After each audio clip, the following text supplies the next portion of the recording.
ghostly apparitions, UFOs, aliens, and mysterious creatures lurking in hidden depths around us. These are the mysteries which baffle, yet pique our curiosity. Will we ever prove their existence? Welcome to Paranormal Experienced Radio. Listen as your host and seasoned researcher Kat Hobson discovers new evidence, bringing us closer to the truth with informative guest interviews, the latest paranormal news, investigation advice, and equipment tips. Kat is the lead investigator with SCARE, located in Birmingham, Alabama, and feels that her gifts were given to aid individuals in distress in what should be their safe environments. Now here is your host of Paranormal Experienced Radio, Kat Hobson, on Let's Talk Radio. Hello there. Welcome to Paranormal Experienced Radio. I am your host, Kat Hobson, and I'm so glad that you're listening. I am just thrilled because I have not one, but two people that I like an awful lot and I get to investigate with fairly often. They are members of the Tennessee Wraith Chasers. Chris Smith is the founder, and Mike Goncalves is a technical guru. He's a musician and sound person, and he has become just an integral part of the Tennessee Wraith Chasers also. These guys know their stuff. Chris has been doing this for quite some time. He actually was featured on Ghost Hunters Academy back in the day and decided that that wasn't really the way for him. So the rest, as they say, is history. He walked his own walk, and he has done fantastic with that. And hello, Chris. Hi, Mike. Hey, Kat. What's happening? What's up? Hating that I'm going to be missing y'all May 5th. Y'all have such a busy schedule coming up. Yeah, I know. We got to try to stay busy. We got to keep food on the table and the bills paid. Right? Well, you know, I am so impressed with y'all, though, because y'all investigate everywhere.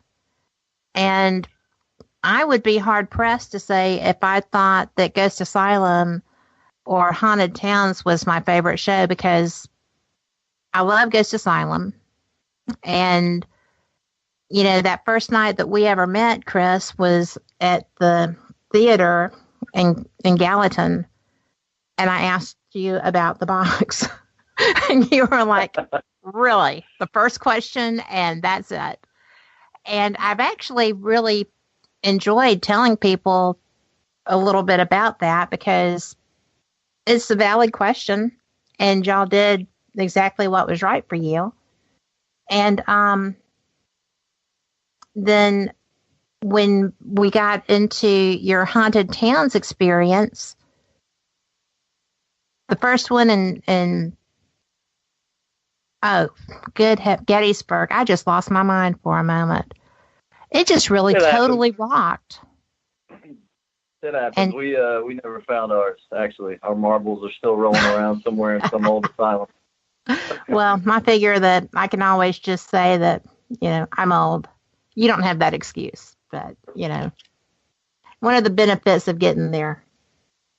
But no, yeah, I remember you asking me about my box. A lot of times people will ask about the box. Yeah, that was a unique experience. Actually, that was Casey's idea to build the box. He's a lot smarter than he looks. He comes up with a lot of the stuff that we used to use in Ghost Asylum. And then Brandon, obviously, it was a tag team. I never had anything to do with any of the builds, but you know, it was fun. We got a lot of activity out of it, and it made for a really good experience. Well, I was really surprised when I found out how the thing in that box was reacting to being caught. Yeah. That was it definitely creep seemed factor. intelligent. It seemed to know what we were talking about, and it was able to respond to the conversation, which is pretty creepy. I mean, but for us, you know, we were like kids in a candy store. Right. Yeah, that's one thing that people are like, oh, surely they're not catching spirits. And I just tell them, if you had seen Porter and Doogie's face when they were talking about that box. I mean, because it was scrambling around, there was actual movement as they were carrying it, and they weren't making that up. They were serious. And oh yeah, I don't know if I could have taken that box. And then Chasey took it home. I mean, I just was like, no, so brave. I didn't even like having season 3 having to drive with that stuff. I'm sure. Back home I didn't even like having that in the car with me. Well, you're kind of experienced at having things in cars with you. Oh, Chris is, yeah. Me, yeah. No. Oh, now see, I can't hear you well enough to ascertain which one you are, Mike. I'm so sorry. But oh no, that's okay. It's just, you're who took it home? I mean, you're who drove it home? Drove it back? Yeah, I'm just saying driving with the stuff, that last season of Ghost Asylum, it was in the van a lot of times with me, after wrapping up an investigation. So it's like that didn't sit well. Just knowing that something may or may not, you don't know if it's in a box sitting next to you. Yeah, and the way it was acting in that box would have been a little trippy.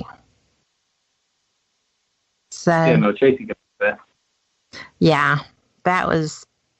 I don't know. Sometimes I think that y'all are just brilliant. Chasey comes up with all these great put-togethers from the ideas, and then Brandon has all these brilliant thought processes going, and some of the things that he uses have really helped me with my investigations. And I love when I get a chance to talk to him and just say, when you told me this, then I went and did that, and oh my gosh, you should hear this evidence that I got just from your idea. And it's just astounding to me. But I just got asked if y'all could get a little bit closer to your mic because they're having trouble hearing you. And they are absolutely just thrilled to be there with you. A lot of people who have been with us at Ghost Hunt Weekends events are here. And some of the people from some of your fan clubs are here. And Sweet. You have a lot of people that just absolutely love you. Are they all in this chat room right now? Well, no, because most of the people probably are on their mobile and they don't understand that you absolutely can get into both. You can listen to the show live and be in the chat room from your mobile device. All you have to do is go to letstalkradio.net, hit listen, live listen, and then you'll see the little live chat glowing at the bottom right, and you can come in and talk to them. So yeah. It's amazing, though, because if I post a picture from an event that y'all are at, then you wouldn't believe the people that send me messages about y'all. It's just really fun. That's sweet. We have a lot of loyal friends and Wraith fam that come out to the events. We consider those people friends and family. We don't consider them fans because, we've all experienced things together. And we've got a really loyal base of people that come out and hang out with us, a lot of these events. And we're very blessed and grateful to have that. Well, they wouldn't be there if y'all weren't who you are. I mean, you're good people. You're very strong. Well, I mean, it is what it is. You are nice. Y'all do reciprocate how they feel about you right back to them. And that's kind of where I go to a lot of events, and people are not always the way that y'all are. And, I was taken aback. Somebody at Scarefest last year, a whole team that I admired a lot gave me signed pictures, and I was just freaked out because I totally didn't think that I would ever be able to get those home. I was crushed that I had gotten them there, right? And people, when people are seeing y'all, they are just like, they're getting everything, every minute they can with you, every picture they can with you, and y'all are so great about that with them. It's fun to watch. Oh, well, it's our pleasure. You know, it's not something we have to try to do. You know, we really enjoy it's just hanging natural. out with people. And, yeah, we enjoy hanging out with people and, you know, sharing stories. And, you know, there's been a lot of things that we've learned from, you know, people that come to these events. You know, we're not experts. We're not, we don't know it all by any means. So there have been plenty of times when somebody will come with a new piece of equipment or a new idea or, you know, just something new to bring to the table that, you know, really helps us all in our investigation. What's the most... cracked the Pepsi, and that was extremely loud. It's Miller time. But I'm just teasing. But I am so interested. What's the most unusual or thought-provoking investigation tool that's been brought to you at a public venue?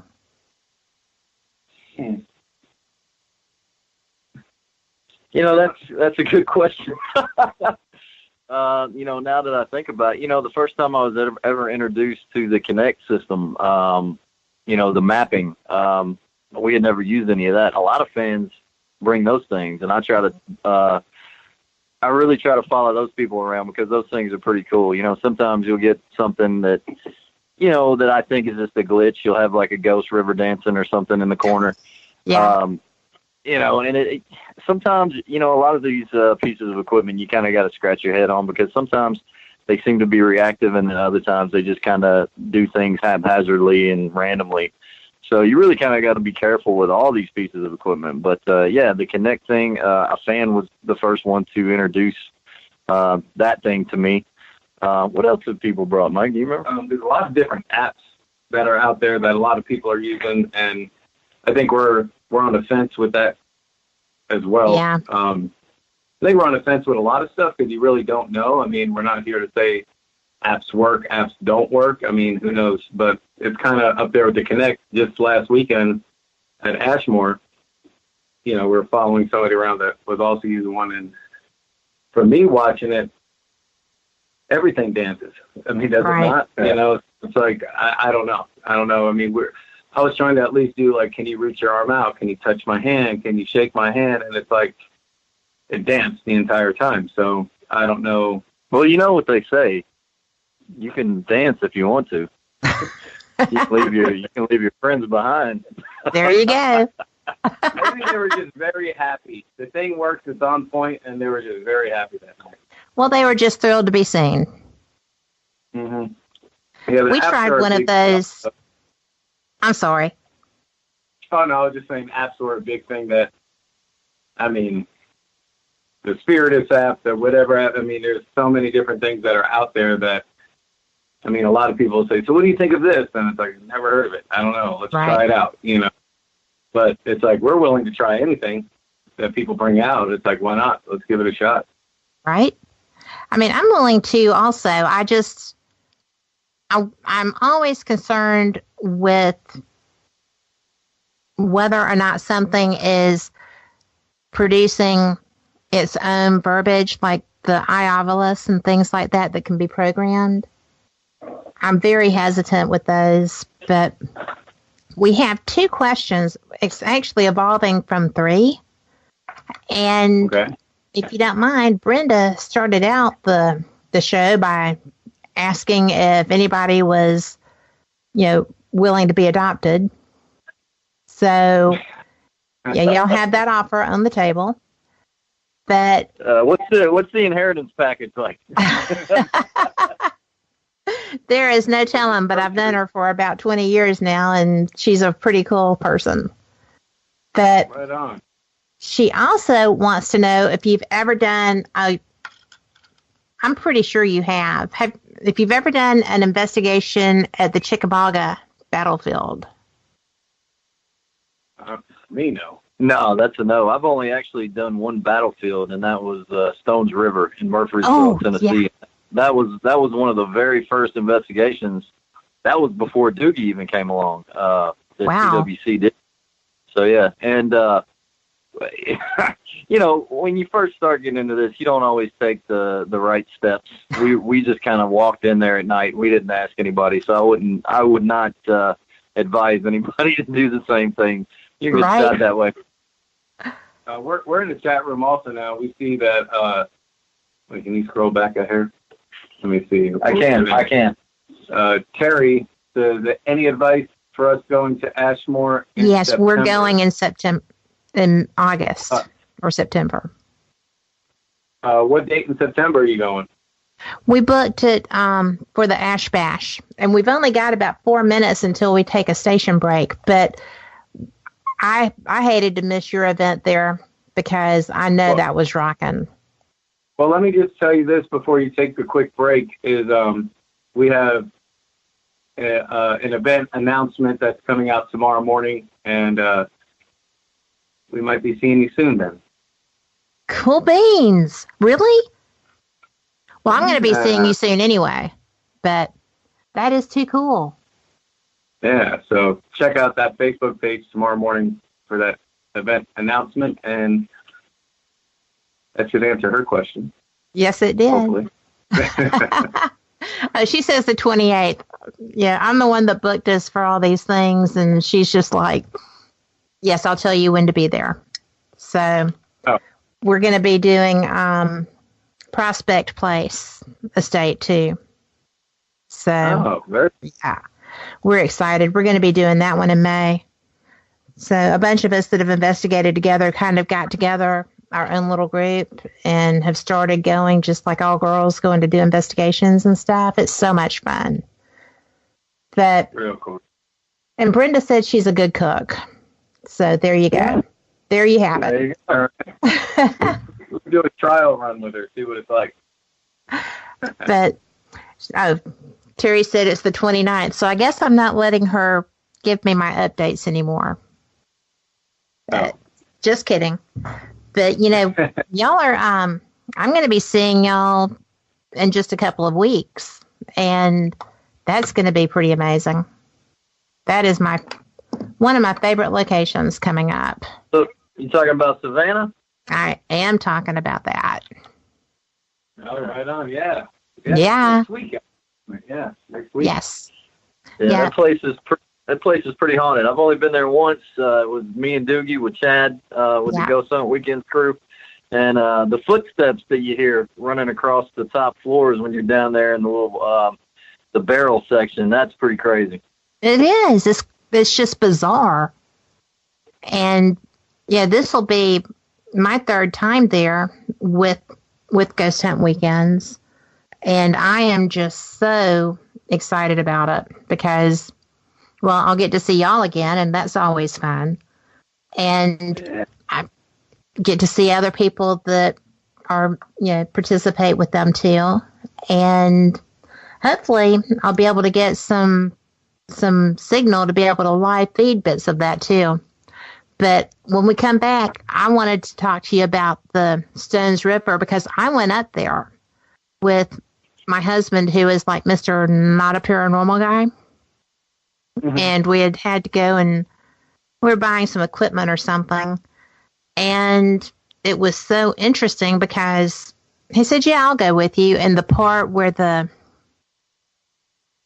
Bloody Gorge area, what is that called, Chris? Where they got waylaid and they were kind of trapped and everybody died. I think you had it right. What did you call it? Well, I just called it like a Bloody Gorge. It's called a Bloody something. Yeah, I think that's it. But I don't know. Yeah, but that place had. I can't remember. Actually. Right, me either. But that was a neat place. That was my first time on a battleground, also, and I didn't really anticipate the weird energy that those have.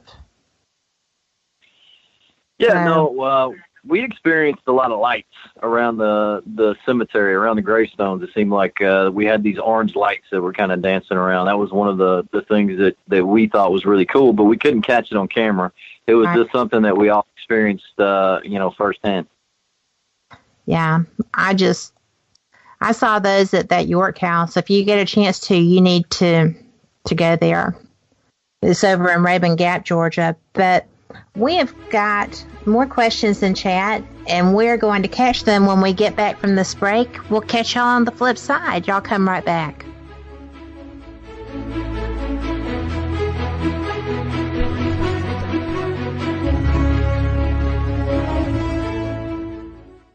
When it absolutely, positively has to be the best. WGOG DB Clearwater. Let's talk.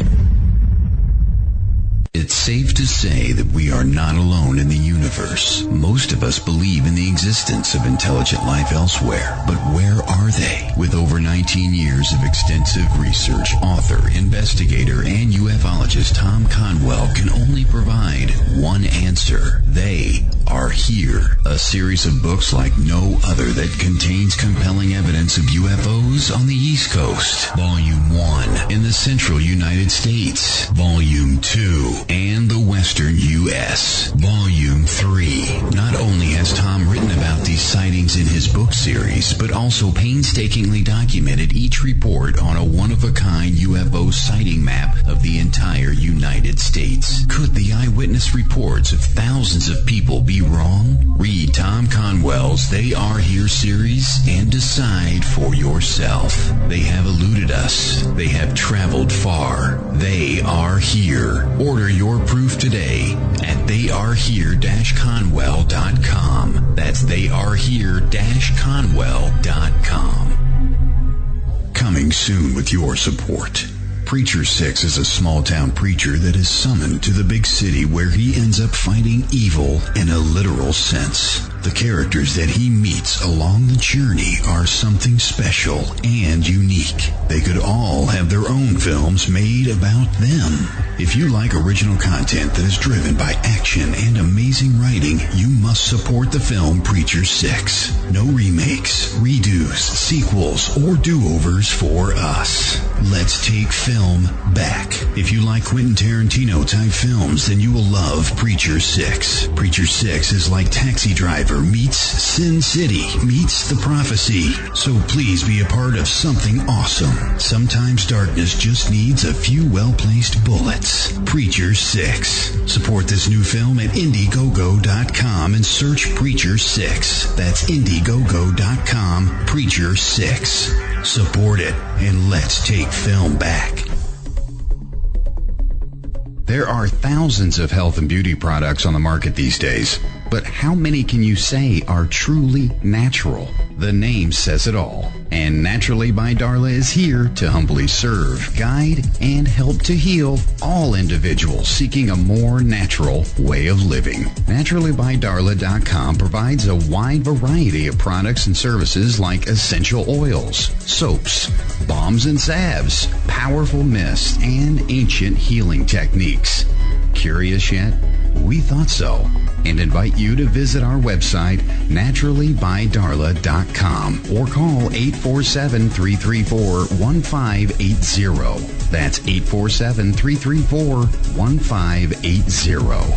naturallybydarla.com. Humbly serving for over 10 years. Naturally.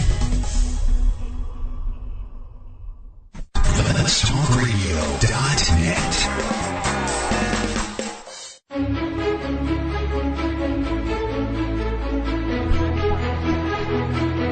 3 minutes after the hour, and you are back with Paranormal Experience Radio. I'm Kat Hobson, your host, and I am joined by Chris Smith and Mike Goncalves of the Tennessee Wraith Chasers. And we have got so many questions coming in chat right now. If you have some for them, just log in there. It's letstalkradio.net, and you will see the live chat box down there at the bottom right. It's very bright. It's tough to miss. So I'm going to hit some of these questions if you guys are cool with that. Yeah, bring it on. All right. Do it. Well, the first one is, what is your bucket list investigation, the one you haven't done but would really like to? I would say in the U.S., for me, would be Alcatraz would be pretty cool. Mm-hmm. If we can travel overseas, Egypt, and the pyramids, all that would be mine. I don't know. That would be pretty amazing.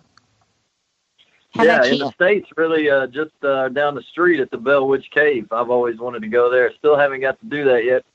That's probably the top of my bucket list. And like I said, it's only about 45 minutes from where I live. But it's just one of those places. It's really hard to get in there and investigate. You can go get a tour, but the guy that runs it, or I'm not even sure exactly who runs it, but we've tried to get in there several times with the show and personally, and it's just one of those things where, I don't know, for whatever reason, we've always had a hard time getting in there. Overseas, I've always wanted to go to Europe, over there to Ireland, maybe in England, There's not even one place in either one of those because there's so many locations overseas in Europe that, castles and underground tombs and just all kinds of different historic places that I would love to go. Plus, I just want to go to Europe. I think it'd be cool. Me too, right? Well, one of the guys from Hollywood Ghost Hunters, Rick McCullum, and I were talking, and he goes to Europe every year. He goes to Scotland. And he's going to those Edinburgh vaults. Oh, yeah. I'm dying to see those. And the Paris catacombs. It would be a toss-up between those two. But tell him to give us a call, and we can join him. I will do that. But some sidekicks. You know what? Mike actually choked one of the members of the Hollywood Ghost Hunters up at Scarefest this last time. I believe it was Leatherface. Wasn't it, Mike? He wouldn't take the shot glass. He offended me. It was a love choke. It was a love choke. He understood. Yeah, he had grace upon Mike because he could have snapped him like a twig at any moment, but. Yes, he could. I don't really do horror, so I don't know unless I've met them in like haunted houses that I've worked at and that kind of thing. Because Atrox, which is in Birmingham or Leeds, Alabama, brings in all these guys to, do a weekend each October, different weekends. And right. I did meet the Leatherface gentleman, and also Freddy Krueger drew them in like nobody's business, and it was fun to watch all of them interacting when they did. So we have another question, and this one is pretty good because y'all are very open about your faith, which is one of my favorite things about you. And you've always been. You pray for each other. You pray for safety, and you offer praise when you come out. And Laura says, being men of faith, do you have to deal with loved ones who are against what you do? And she says that she does on a daily basis. Do you have any advice? Oh, for myself, I can't give you a good answer because I don't deal with that. My family they're totally supportive, thinks it's awesome what I'm doing, and they love it. They watch the shows, and they've never been to an investigation or anything yet, but I don't have to deal with any kind of backlash from friends, family, people at my church or anything. They're all supportive of me. We were talking to the pastor of my church just a couple weeks ago, and he's like, man, I need to go on an investigation with you, man. That's just so cool. I want to see that. So that's cool. Don't have to deal with any backlash, really. Fortunately. Well, that is fortunate. How about you? Yeah, no, same with me. I'm blessed. My family, very supportive of me and Brandon, because we share the same parents. And, they've always supported us and, are proud of us. And, I think it intrigues them too. And I think, I'm a part of a church. I'm a member of Cedar Grove Missionary Baptist Church. And it's always been, known what I've done, and people are just interested in it. And I think it's just because they know my take on it. It doesn't, clash with my belief system or their belief system. It's just something that's unknown to me that I still, I'm not out here putting labels on anything or, saying that, hey, this is 100% what we're dealing with out here. Whether it be, this is a poltergeist or this is a person, this is grandma. I don't believe that. I believe that there's an explanation. I just don't have it yet. I have my own theories and thoughts about it. But, they respect that, and I've just been very blessed about that. I have people that see me at church. A lot of times I have to miss because a lot of these events are on the weekend, so I don't get to go to church as much as I'd like to. But then whenever I come back, they're all crowding around me like, hey, what's been going on? Where you been? Tell us everything. Give us all the details. So, like Mike said, I can't give any advice on that either because I've always had a lot of support from church and family. So, if they know the kind of person you are, that nobody can take that from you. And I think that's a big part of like what Chris was just saying. What I deal with is they know who I am. I've been going to the same church for 15 years, and they know me. I play guitar on a praise team. If I'm in town, I'm at church, and it's like they know who I am. They know my heart. And so I don't know. If somebody's giving you some backlash or bad vibes, maybe I don't want to say do away with the person if that's a family Well, maybe member, it's their issue. Yeah, maybe they're the ones dealing with the problem, and it's like, again, I don't know. I don't want to get in too deep. I don't want to. Well, you got to think about it this way. The Bible was written thousands of years ago. Who's to say that, nobody knows exactly what it is. I think for me, it's all about faith. It's all about a feel thing. Yes. I don't go 100% by the Bible. I don't go 100% about what any man tells me because, we're just man. God is God, and he's a big God, and, it's a feel thing with God. You don't just go outside and talk to him like I'm talking to you. You got to talk to him from the heart. And as long as I think you have it fixed with him and, it's a faith-based thing, I think that, what's wrong with it? Because we don't have all the answers when it comes to spiritualism or religion or ghosts, goblins, whatever it is. This is all theoretical. Yes. And, I get so tickled when people, they know what everything is. And you run into that, especially when you're working with psychics who are positive that they're right on point with everything. And a lot of times they are. But I don't think that anyone knows entirely. I don't think you can know entirely what you're dealing with when not psychics, mediums, I'm sorry. But yeah, because things can deceive. And you don't necessarily realize that you're being fooled, I think, sometimes. I would never say that I was expert, or I don't really think there are tremendous experts. There's people I would come that have more knowledge and experience. But, Chris, you have more knowledge and experience. You've been doing this for a good while. And you've been exposed to a lot of people, just through your career, too, that have a lot of, more experience. There's just so much to learn. And I agree, God is too big. You can't just blow off what you're experiencing and say everything is a negative. Yeah, and when you say experience, it's not the kind of experience that you get, at a job that you've been working for, 20 years.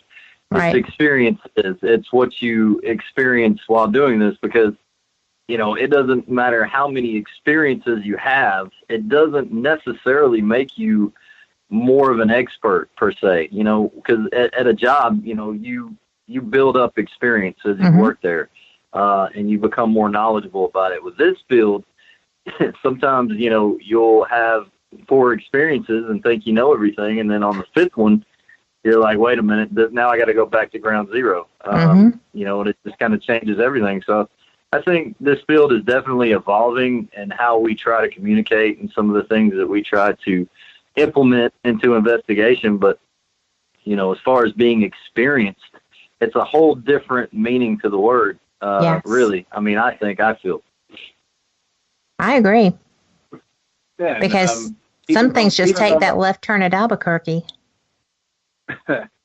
Even going by evidence-wise, I mean, we've been to many events where we've had people get, great EVPs, stuff we haven't even gotten, and it's their first time there, or it's a 12-year-old kid, so it's like there's no, I don't want to say right or wrong way to do things. I mean, it just seems like a lot of it is right place, right time, maybe right question, right person there.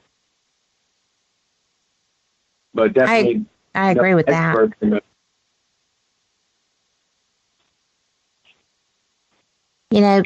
When you go, because y'all are like me, you just absolutely love Old South Pittsburgh.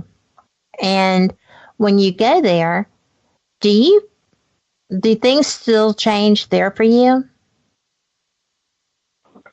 Because you've investigated for the show, you've investigated personally for years. Does it still change on you?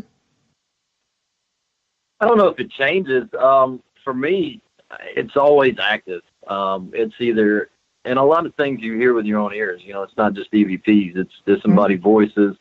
They move things. They knock on things. They knock on you sometimes. Some more than others. And we've gotten a lot of visual evidence there as well. I think that's why we love that place, is because every time we've been there, we get something. It's just something about it. I don't know if we have a connection to it, but even when we filmed there, that place was super active. Chasey and I were up on the third floor, right around the nursery wing, and we got those 3 loud knocks on the door, and immediately opened the door, and there was nobody behind the door. It scared the heck out of our cameraman, right. Alex. We tried to get him on camera to do an interview, but he doesn't do on camera stuff. He's strictly behind the camera kind of guy. Yeah. But yeah, it was really, that was just that right there. We all kind of looked at each other, and I looked at Alex, and I was like, "You heard that, right?" And he was like, "Expletive, yeah." And so I was like, I told you, man, this place is crazy. I was like, you didn't believe me, but now, when you experience something that blatant and that, just outspoken or whatever word it is I'm looking for here, it just comes out and communicates with you. And it never disappoints.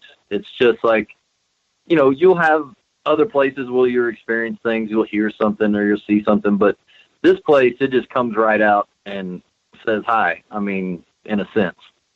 You're right. I agree with that. We see on Harry on the chat room says you never leave OSPH without at least a personal experience, and that's very true. Every time we were there, we've been there before just to not show film, but just do some promo stuff for ourselves, and we've always experienced something there. That's just so cool. I had my very first serious K2 conversation there, and I didn't even realize that I didn't initiate it, and it was up in the nursery. So, and it lasted so long that I actually ran out of questions.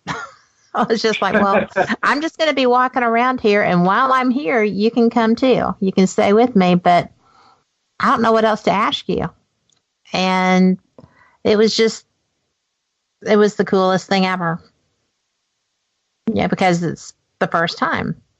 That is a neat location. I hope that they get their ducks in a row soon so that other people can experience that. I know they're working on it. But I know. It's one of the things I think you don't know what you got till it's gone, or gone for at least a little bit of time and not knowing. Because, I know we've gotten a flood of messages. What's going on? And it's like, I wish we can tell you. Right. But I don't know. It's so close to us. It's only a couple hours away, and it's like you take it for granted. There's so many times you want to just pop in there again, and it's like, oh, no. Right. Now we can't, So I don't know. I feel positive about it. I think it's gonna come back one day.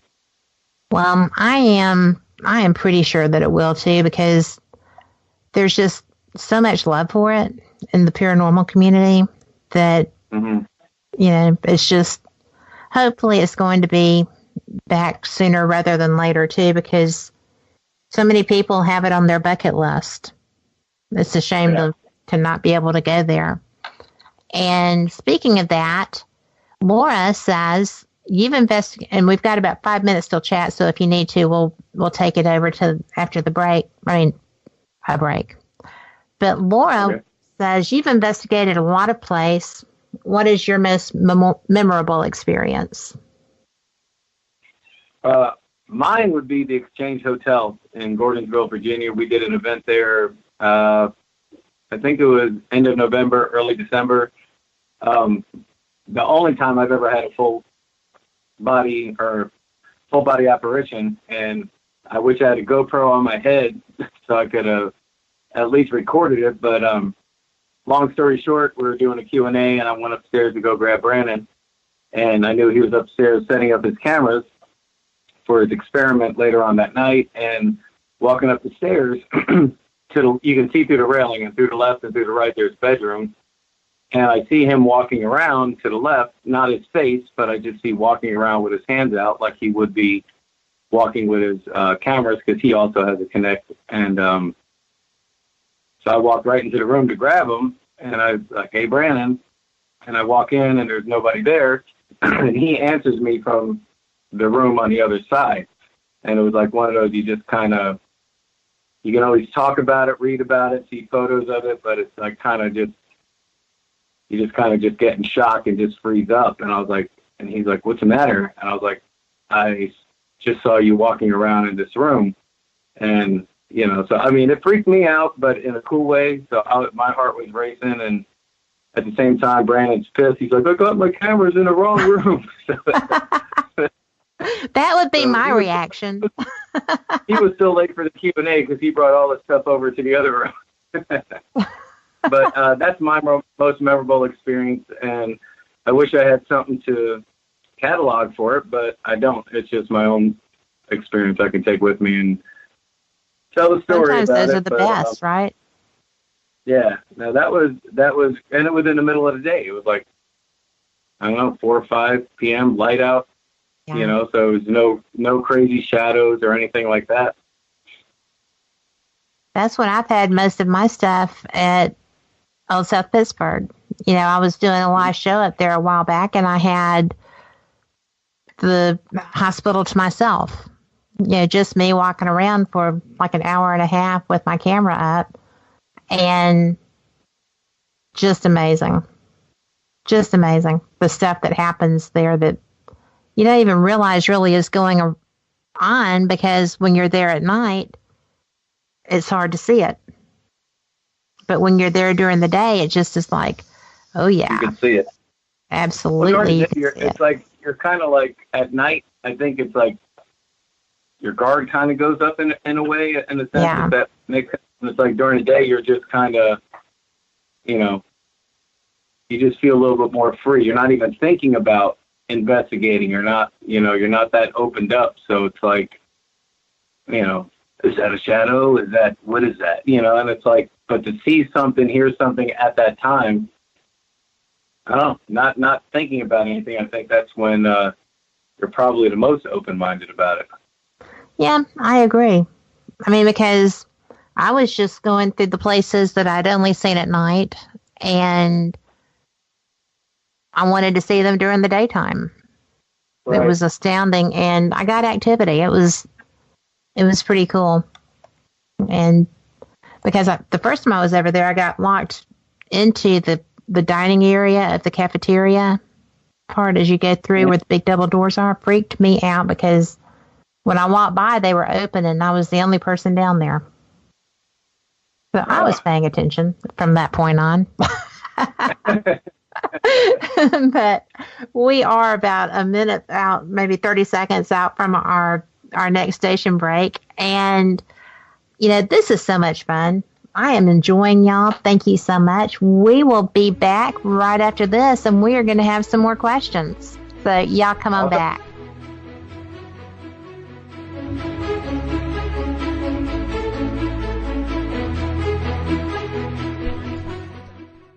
In a world of many voices, there's just one that needs to be heard.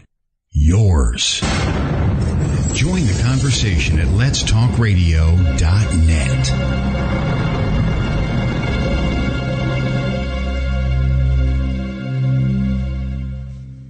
Shopping, dining, beautiful lakes and rivers, and a monster? Welcome to Braxton County, West Virginia. Centrally located, Braxton County, West Virginia is the ideal place to visit. Natural beauty and recreation abound with 2 beautiful lakes for easy kayaking and canoeing, and many hiking trails. Did we mention the Flatwoods Monster? That's right. Visit Braxton County, West Virginia's Flatwoods Monster Museum.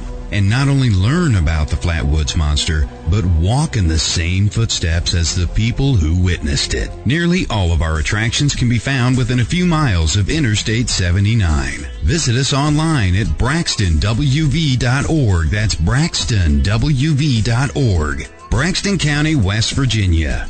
Center yourself here.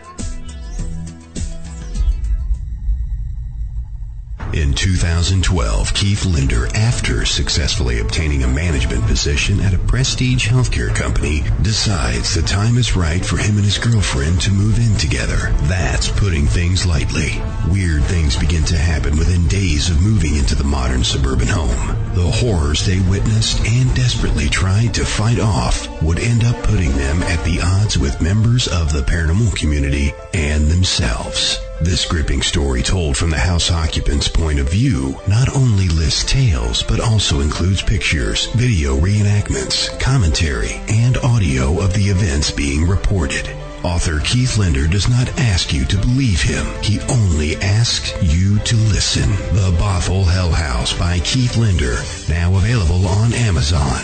The book, The Bothell Hell House. The author, Keith Linder. Order yours today on Amazon. Real people and not pre-recorded and regurgitated radio. WGOG DB Clearwater. Let's talk.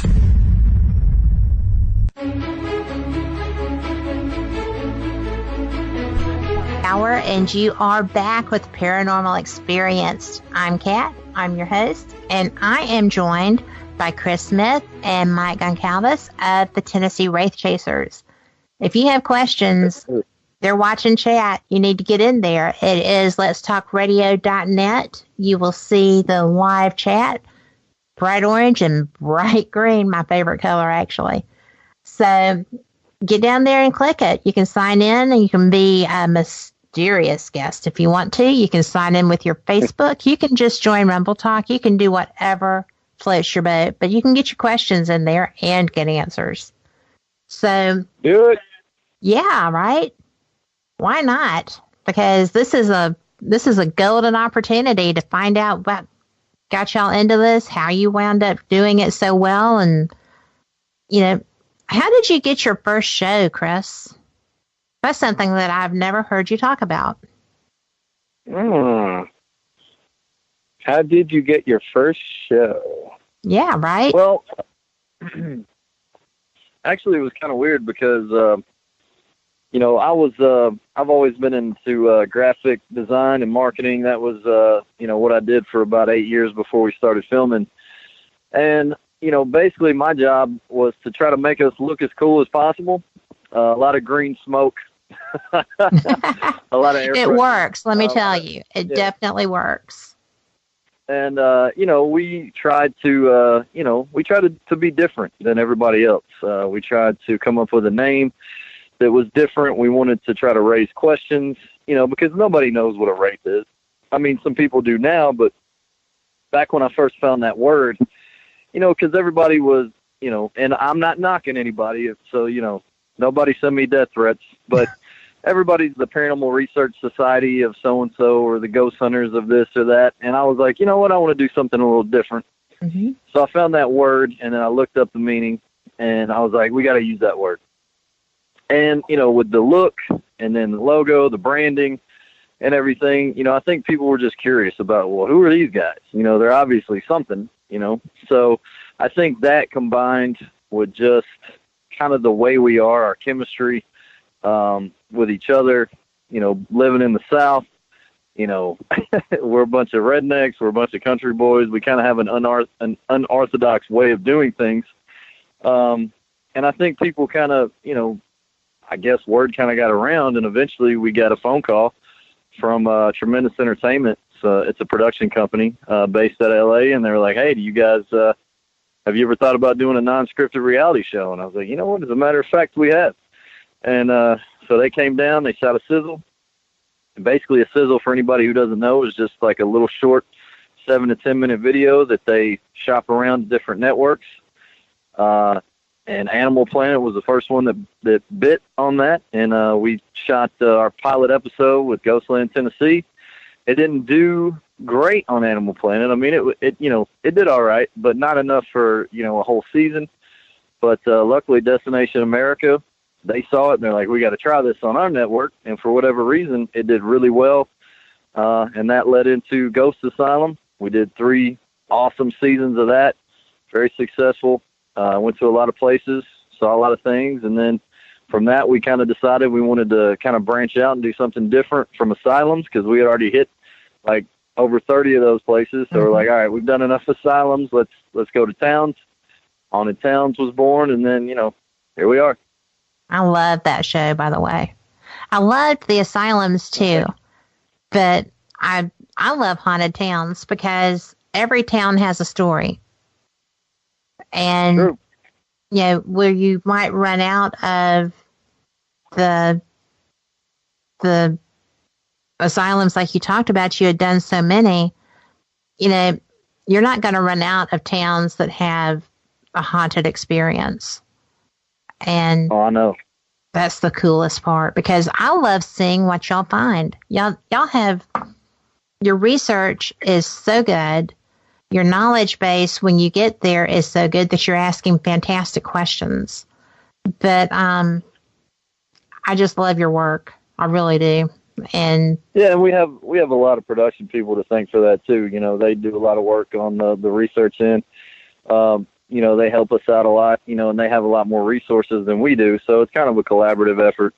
We all get together, put our heads together, and, we all come up with some good questions and research the history of the places. And, we all kind of tag team it. And it's really cool because with towns, you have multiple locations. You're not just confined to one location, and it all tells a story, and it all has connections within, each location. So it's pretty cool. And it's not filled, not every location is filled with asbestos and mold and feels like a refrigerator.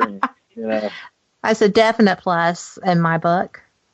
But we have another question, and this is Laura, and she says, what we do is serious business, but it's also about having fun, as we have seen many a time. But tell us about some fun Tennessee Wraith Chaser moments, some pranks, some bloopers. I know that you absolutely have to have dozens upon dozens of those stories. How long is this radio show for? Right, as long as you want it to be. If you're going to tell us great tales. I don't know, from Ghost Asylum, I know Haunted Towns, the prank they pulled on me, but I don't think, I know throughout Ghost Asylum, stuff went on all the time, but I don't think they aired it. But I don't think there's ever an investigation, ever an outing or anything without something going on. But I know for me that episode that they showed in Bisbee, yeah, I mean, TV or no TV, that would have made me wish I had Depends on, I guess. I guess it literally scared the hell out of me. I mean, they showed like 2 minutes of it, if that, on TV, but I think it was like a 15-minute fiasco that went on with that. And I think they all had a hand in it, but props to Doogie on that for keeping his composure in the shower and making it sound real to me. But I think there's just too many to list. All right, Chris got a good one here for you. Let her rip. Oh, there's There's so many. I mean, that's kind of our thing. If we're not having fun or playing pranks on each other, then we just wouldn't be who we are. I don't think we would even be on television. Because what she said is very true. That's our motto. What we do is serious, but we never take ourselves seriously. Because you can't in this field. It's just not true. This is the wrong field. If you're too serious, then you're not going to get anywhere. But and I don't think I've ever actually told this story. I've told a lot of stories about Preston Castle when I used to, I found an air horn. I got Porter with it a couple times. I heard him squeal from the air horn, and then I got them all with an air cannon at the end of that episode. And I think that one was even on a blooper reel somewhere. That was a good time. But the thing that I'm thinking of right now, we were investigating a fort. I believe it was Fort Delaware. And it's just an island. And there's a huge moat that goes all the way around the fort. And in this moat are all these nutria rats. And basically it's just a giant rat. And they were all over the island. But we had a break, and I was going to use the restroom, and they had a facility outside of the fort. It was like a more modern thing. So I was walking out there to use the restroom, and Chasey was, I don't know, probably about 100 yards behind me. I think he was coming to do the same thing.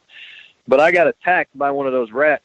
It just, like, I saw it over there by the moat, and it just looked mischievous. It had this look in its eye, and it was sitting still, but for some reason I knew it was going to come at me. And it, like, charged me. It started running full speed right towards me. And my gosh. I, like, hurtled over this thing. It scared the hell out of me because it started chasing me. I ran in the bathroom, and I got in the stall, and I jumped on top of the toilet, and I was just like a little girl. And Chasey walks in with this look on his face because I guess it had already left. And he's like, "What the hell are you doing?" I can just hear him. I was like, "Dude, did you just see that?" I was like, "That freaking nutria rat tried to eat me, bro." And he was like, "Which one was it?"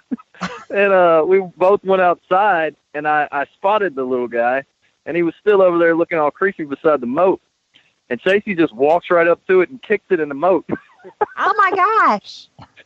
And I don't know how he got out either because, I mean, this moat, I mean, it was a good, like, 4 feet down. And it was just water all the way around it. Out.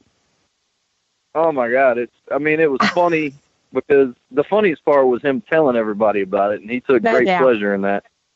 But, yeah, that's just one of the many funny things that goes on behind the scenes because we're always having a good time, and we all have our little quirks and things that we do. So it's a constant.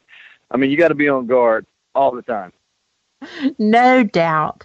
I got to tell you though that I would have been standing up on the commode screaming too. Because yeah, I don't do giant rats. I don't do any rats, but I'd rather do a rat than a snake though. So we will say though, having a good time.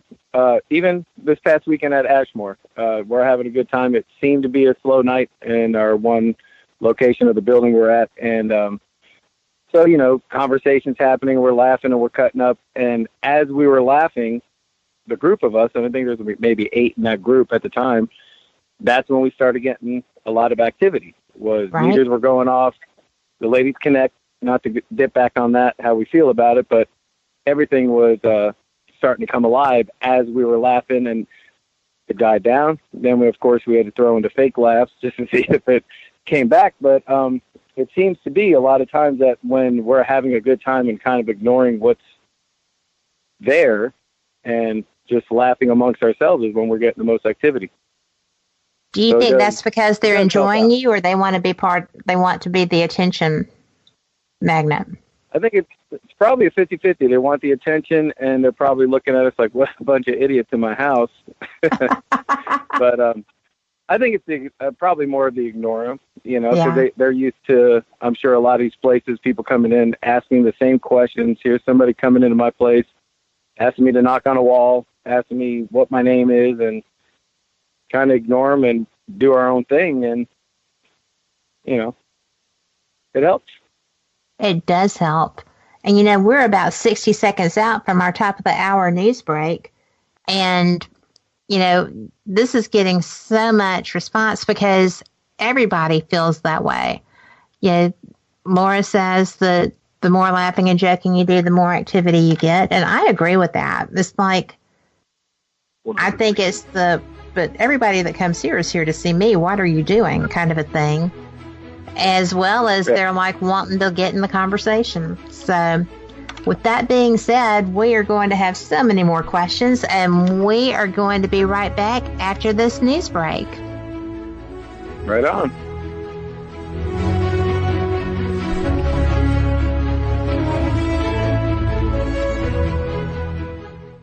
We pause for station identification. It's the little cinder block building on the north side of town with the towel behind it. WGOG DB Clearwater. Let's talk. At the ready, I'm Lisa Lacera, Fox News. U.S. military leaders weighing options after a suspected chemical attack outside Damascus, Syria. The Pentagon already has a guided missile destroyer in position off the coast of Syria. The USS Donald Cook has roughly 75 Tomahawk missiles on board and 20 surface-to-air missiles in the event that Russian warplanes attempt to challenge it. Fox's Jennifer Griffin at the Pentagon. Vice President Mike Pence met with top Pentagon officials this afternoon. Confirmation hearing set for later this week for Secretary of State hopeful Mike Pompeo. Excerpts of his statement before the Senate have been released. Secretary of State designate Mike Pompeo says he's willing to work to fix the policy around the Iran nuclear deal if the Senate confirms him. According to his opening remarks, Pompeo will say he's willing to work to fix the JCPOA and confront Iran on other fronts. He says that years of soft policy towards Russia is, quote, now over. On North Korea, Pompeo says President Trump isn't one to play games at the negotiating table, and he says he won't be either. Fox's Rich Edson at the State Department. A Missouri State House committee expanding its investigation into Republican Governor Eric Greitens after a woman testified he was physically aggressive during an unwanted sexual encounter and threatened to distribute a photo if she went public. She claims he slapped and grabbed her during their affair in 2015 before he was elected. The testimony outlined in the report is beyond disturbing. To that end, the Special Investigative Oversight Committee voted to continue its work to gather additional information that comes to light. State House Speaker Todd Richardson earlier tonight, Greitens said the relationship was consensual and called the investigation a witch hunt. The committee is made up of 5 Republicans and 2 Democrats. Fox News, fair and balanced. Are you hiring, posting your position to job sites and waiting for the right people to see it? ZipRecruiter knew there was a smarter way, so they built a platform that finds the right job candidates for you. ZipRecruiter learns what you're looking for, identifies people with the right experience, and invites them to apply to your job. These invitations have revolutionized how you find your next hire. In fact, 80% of employers who post a job on ZipRecruiter get a quality candidate through the site in just one day. And ZipRecruiter doesn't stop there. They even spotlight the strongest applications you receive so you never miss a great match. The right candidates are out there. ZipRecruiter is how you find them. Businesses of all sizes trust ZipRecruiter for their hiring needs. Right now, our listeners can try ZipRecruiter for free. That's right, free. Just go to ZipRecruiter.com/newscast. That's ZipRecruiter.com/newscast. ZipRecruiter.com/newscast. ZipRecruiter, the smartest way to hire. Council. The lone holdout border state now committing to sending National Guard troops to the southern border. California Governor Jerry Brown says he will send 400 National Guard troops to the border to, as he put it, supplement staffing in the ongoing program to combat transnational crime. 250 Guard members are already a part of that program, including 55 who are at the border. Brown says this work is important and notes the Guard has been assisting in the state in 2006 and 2010 when both Presidents Bush and Obama requested troops. But he adds this deployment is not part of a mission to build a new wall or round up women and children or detain those escaping violent countries. He says California's National Guard will not be enforcing immigration laws. Jessica Rosenthal, Fox News. The number of dead in a bus crash involving a junior hockey team in Canada has risen to 16 as the family of Dana Bronze, who worked as the team's trainer, says she died from her injuries. Major League Baseball has announced the host of the 2020 MLB All-Star Game. After rumors Tuesday, LA is officially hosting the Midsummer Classic. For this is more than steel, concrete, dirt, and grass.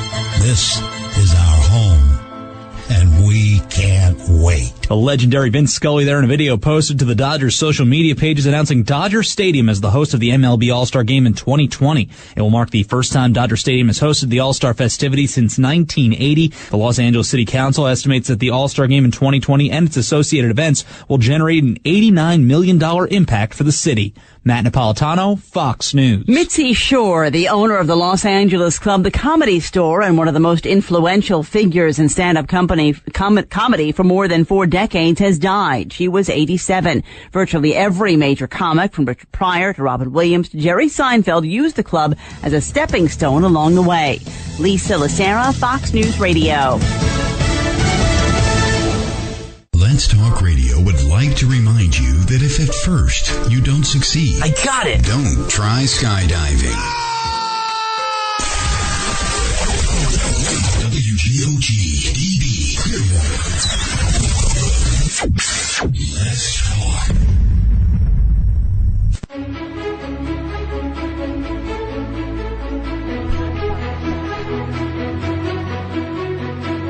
The hour, and you are back on Let's Talk Radio with Paranormal Experience.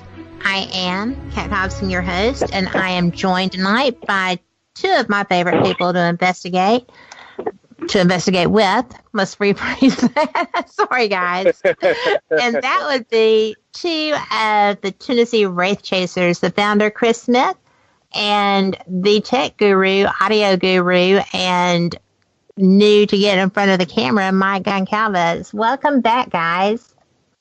Hey. And sorry about the investigating you. That was supposed to be private. Oh, embarrassment. But just kidding. But, we were talking about all kinds of things. And I just think that people in chat are just enjoying you guys so much. And thanks for taking all these questions and being so kind and just awesome with it. Of course, I knew you would be. Y'all always are. Our pleasure. I don't think there's anything we won't answer.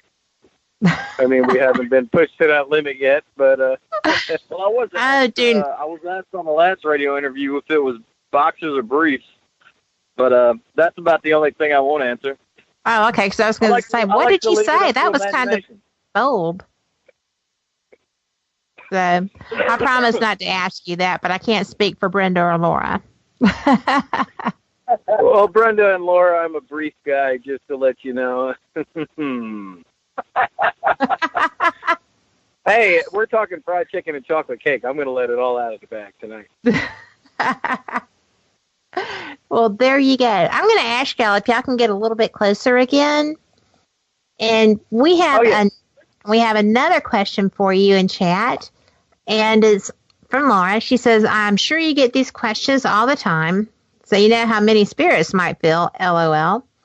But have you ever, this is interesting, have you ever encountered a malevolent spirit or entity, and if so, where? Ooh. Well, okay. I'm going to pass this over to Chris for this one. I would say, maybe once, and that was at Banner Elk, North Carolina, when we investigated Cannon Memorial Hospital. Mm-hmm. We went there, season 1 Ghost Asylum, and Brandon had an experience. I'm sure that if anybody watches the show, they're probably familiar with this experience, where he just he got very frustrated. He kind of lost it there for a little bit. And I don't necessarily believe that he was in any way, possessed or taken over. A lot of people ask us that. I don't think that was the case at all. But I think what it was is a combination of a few different things. Brandon was having a bad day. He had an argument with the producer that day. But something about this location, it just had this sense of, I don't know, it was like frustration in the air. It's like everybody was on edge. It wasn't just Brandon, but I think Brandon kind of got the brunt of it just because he was having a bad day, and it fed off of that energy. whatever energy he was putting off. But we were all kind of, snippety with each other. And, I just think that whatever is in canon, it kind of fed off of our emotions, especially Brandon. I think that's probably the closest thing that I've ever experienced to a malevolent entity. I know that when I watched that, I just felt so bad for him because it was obvious that he wasn't controlling that situation. And the care that you had for him, I know you're his brother, but it was still so amazing to watch because that was love and taking care of him. And it was really neat. It really scared me because I had never seen Brandon act that way. If anybody's ever met Brandon or knows Brandon, he's a very sweet kid and a very kind-hearted person. Never, I can probably count on one hand how many times I've seen him lose his cool. Obviously, that was number one. Right. But yeah, he's a very calm, very kind, very easygoing person. So to see him react in that way was, especially growing up with him since he was born, and that being the first time I'd ever experienced that was very scary for me and emotional for me being his big brother. So yeah, I didn't know how to react. I think that's why I reacted so emotionally about it. Well, it was an emotional moment. I mean, he was having a battle of whatever nature, and it was just astounding. I thought that was cool. And I thought how you dealt with it was cool. Not that it happened to him was cool. I'll never forget Porter. Whenever that happened, at the time I was like, "What are you doing?" But later on, it was kind of funny. But Porter went to put his arm around Brandon during that, and then you could see he had a K2 meter in his hand, and he was like trying to get readings off of Brandon. Oh my gosh, I missed that. That he was. I'm not sure if it was on the show or if I just saw it, but it was. As a matter of fact, I think it was. But it was just funny because he was trying to console him, but at the same time, he's like looking at his K2, like, let's see if something's going on. Still here. Doing his job, even in the moment. Yeah. Right. Oh man, that's got to be an amazing thing. I have felt like when I was in the home doing a private investigation that there was something that was unpleasant, not necessarily evil incarnate, right? But just something that was being pretty assertive. And it was tough to step back enough and keep the maintaining of the same level and figure out how to deal with it. And basically, I was just, because it felt like there were other spirits trapped, and I was just like, nothing has dominion over you but God. Nothing here does. And if you feel like you need to go, you don't have to stay here. And it was just like this big rush of wind, and the people that were sitting beside me on the couch left. So they were out of there. But, it's just, you never know what you're going to find in any location. And with that being said, Brenda wants to know if you have a DVD of your investigations for sale. Do you have your shows out on DVD? If you actually on eBay, there's stuff there, but I think it comes from overseas, if I'm not mistaken. But I Probably think that's Brazil. the only DVD of Ghost Asylum, that is. But everything else, I think if you get on the Destination America Go app, Mm-hmm. They're constantly running reruns, so you can watch all of Ghost Asylum and Haunted Towns. And it's a free app, and it streams for free. So just download Destination America Go, and they're running reruns all the time. Well, cool. It's funny. Mike was talking about overseas and people having the show. We have a huge following in Brazil. Yes, over you in do. South America. it's crazy. Like, we have so many people in Brazil that are huge fans. And Chad from Ghost Hunt Weekends Facebook messaged me last night a video clip of of the dub over in Brazil of our voices, and it's so hilarious to watch. Oh my God! If you've ever seen, if you go to Brazil, everybody's going to think Chris is like, well, hey. It's to go with those photographs. They match the voice to the photographs. Well, it's like this. If you've ever seen Toy Story, where they switch Buzz Lightyear to the Spanish mode, that's what it's like. That's what it's like watching it. And it's so funny. Like, they're going to be so disappointed because we're trying to put something together right now over in Brazil. I don't know if it's going to happen. It's all, very up in the air. But if we do and we go over there and they hear me talk like in my regular voice, they're all going to be like, who is this guy?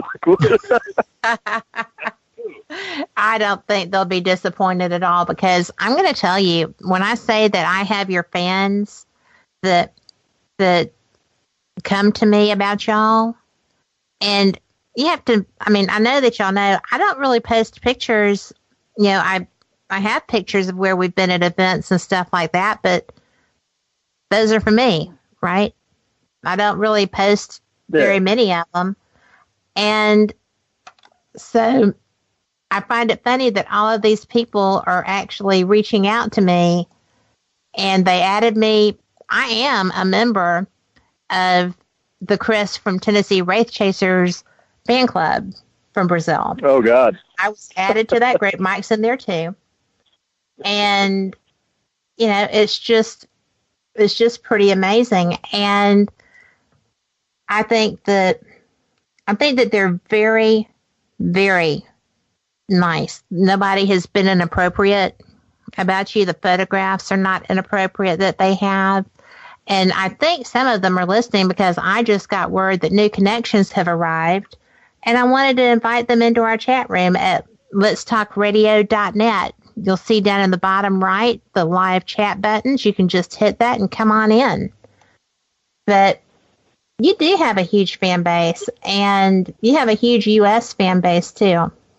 I just think it's kind of neat that people are trying to let y'all know how much it means. And I think it's amazing of you that you are reaching out to try to give them opportunities to enjoy y'all and your merchandise, because they want the merchandise. They can't get it there. And right. I think it's nice that you're working with that. Yeah, no, we've been very blessed when it comes to people watching us and hanging out with us. Like I said, we don't really consider them fans, more so friends. Some of them even family.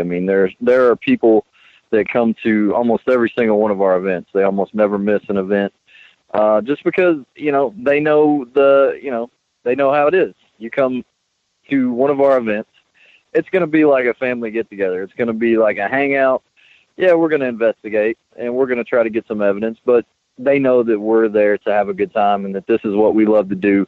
And, I think they genuinely love to do it with us and vice versa. So it's just a lot of fun. I think that's basically our motto is, you got to love what you do and you got to have fun. Oh, yeah. Well, I was fortunate enough to see you interact with some of those fans that are your family when we were doing the Paulding jail last year, when we went to Indianapolis for the night before. They were wonderful for y'all. They absolutely, totally feel like your family, and y'all treat them just like that too. Y'all feel that way too. And you don't see a lot of that. You really don't.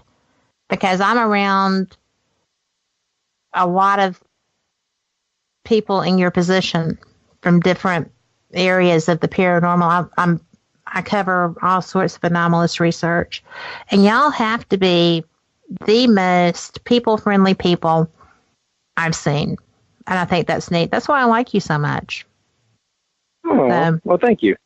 I have nothing to do with it. That's just what you do. So, and it's nice. You made us blush. Oh, I don't believe that. But because you know how you treat people. It's pretty cool. And that being said, we have new people in chat. We have a fantastic question that I think is fun. And we'll be asking you that right after we get back from this break. Y'all come back. Got to prepare for it. Take a deep breath.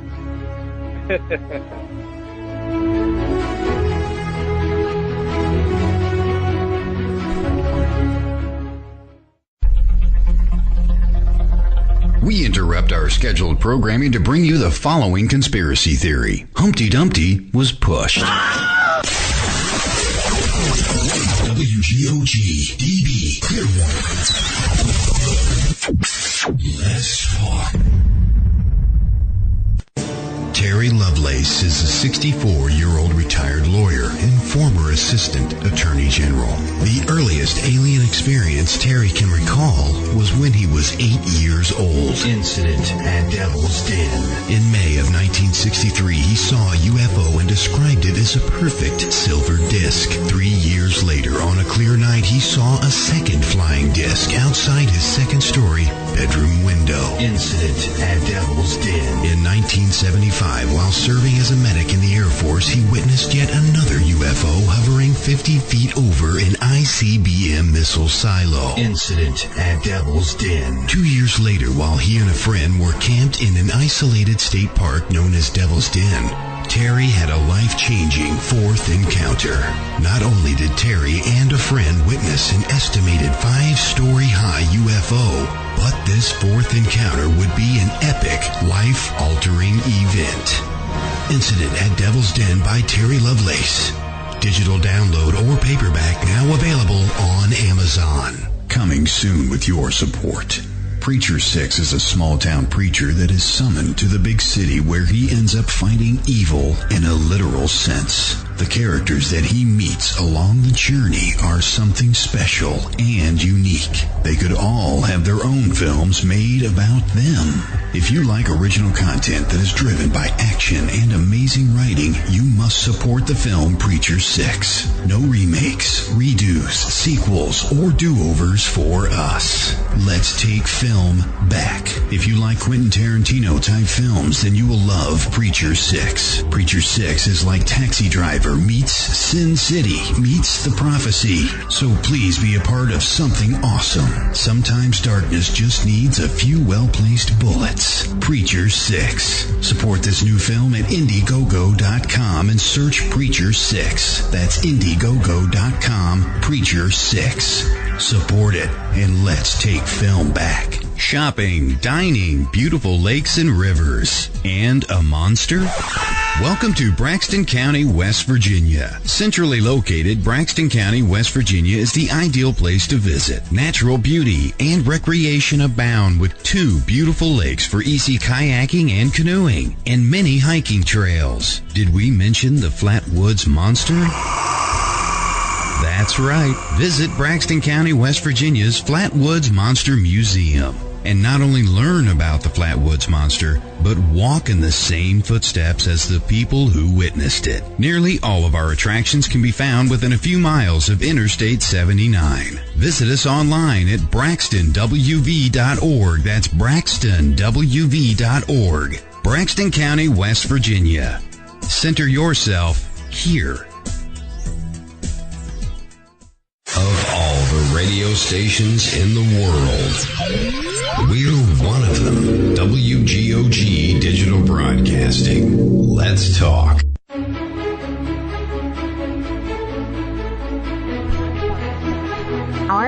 And you're back listening to Paranormal Experience Radio. I'm Kat Hobson, your host, and I am having the best time tonight. I hope y'all are too. Listening to the Tennessee Wraith Chasers, Chris Smith, who is the founder, and Mike Goncalves, who does technical things and who is a musician, has great audio skills, and just pretty awesome guys, both of them.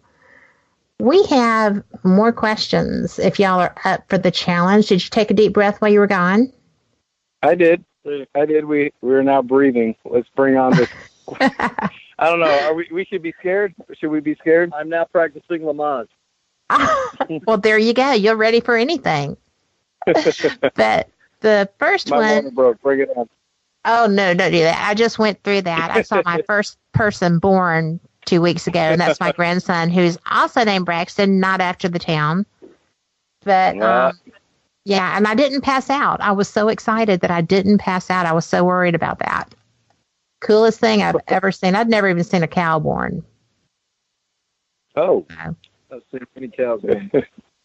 Well, I saw them starting, and I saw them after the fact because I had to turn the truck around and go back. But that's another story. But, roller coaster, jump from a plane, or bungee jumping? Which one? All right. Repeat those three again. Roller coaster, jumping from a plane, or bungee jumping? What would you rather do or not do? Which would you choose to do if you had to pick between any of those? I'll take the roller coaster. The roller coaster. I always wanted to bungee jump, but I'm afraid. I'm afraid. Not for the fall. It's just for the bungee breaking. It's the landing. It's not the fall. It's the landing. That's the excitement of it, I guess. But I guess we would choose roller coaster. Yeah, definitely. Not the one for the state fair where they put up overnight either. No. Although I've been on plenty of those, right? So, but that was before I learned that they just absolutely do it that fast. Yeah. And but I'm with you. At least with a roller coaster, you're fairly attached to the ground. So yeah, and if I go down, there's like 30 other people that are going to go down with me. You won't be alone. And then That's you'll be right. able to have stories to tell, right? All right. From the other side. Right on. But we have another question. And this one, I think I know what your answers are going to be to this, but I'm interested to see if I'm right. Aaron says, with all the crazy times and your fast-paced schedule, what keeps y'all grounded? I think paranormal radio shows. No wonder I like you so much. I think the day-to-day, got there, during the week, for the most part, we have the regular schedules, get up, do the gym. Now that summer's coming, maybe get some lake time and do some fishing during the week here and there. But church when we can on Sundays and family life, that keeps me grounded. Mowing the grass.